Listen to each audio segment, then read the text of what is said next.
those things affect you. And they affect you years down the road when you stand up and you begin to argue to a jury. And for some reason you just start crying. You just start crying. And maybe it's a culmination of all of these past voices that finally tell you it's time to move on. It's time to move on. You've done enough. And I think that's a lot. That's a lot.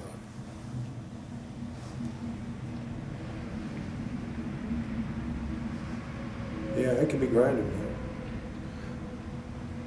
What would you do to, just to take care of yourself with that kind of heaviness? Oh, to do what? Sort of to take care of yourself and, just personally with all that kind of emotional... Well, yeah, obviously I didn't take very good care of myself, but people that are type A personalities, that I think are the good trial lawyers, they're the type A's. They're the real basket cases. That's not to say others aren't good trial lawyers that are more methodical and premeditated. But generally, you take a good trial lawyer, he's a type A. He's all over the block, man. He works hard, he plays hard. He works hard, he plays hard. He doesn't have a second gear. He's in third gear. By the time he wakes up in the morning, his mind's just like this. Just going all the time. He never rests. He never rests. And I think that wears you out. I think you do everything to excess. If you smoke too much. If you drink too much. If you don't sleep right, you don't sleep right too often. I think you run the wheels off in the ditch. If you run NASCAR every day, you can't drive 30 miles an hour anymore.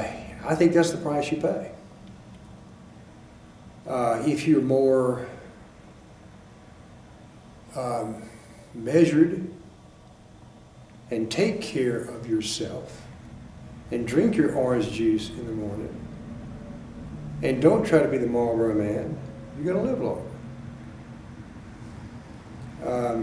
But there are those of us that won't listen to that. So we ran as hard as we could, we ran ourselves in the ditch. Self-destruct.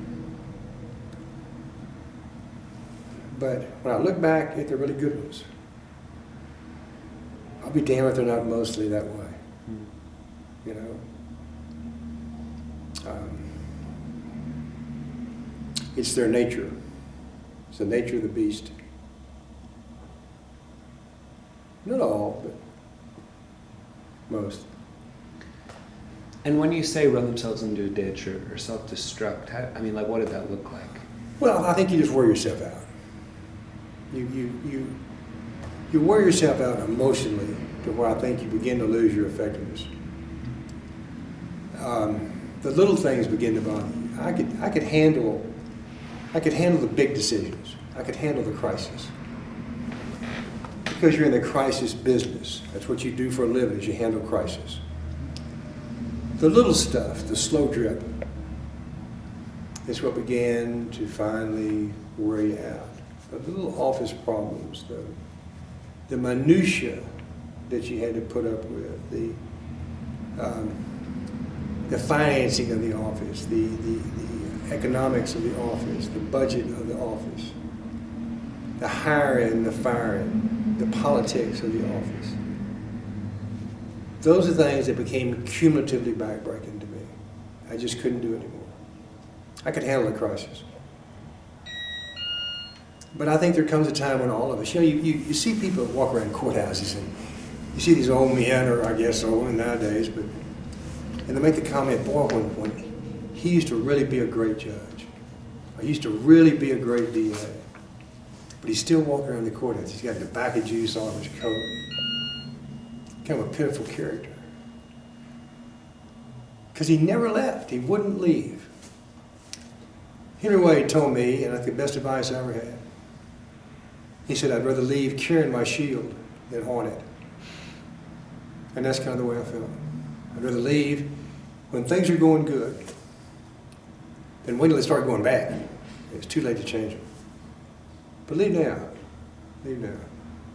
There's life after DA. Your ego will get over it. You'll have to show your ID at the grocery store to cash your check just like everybody else. You know?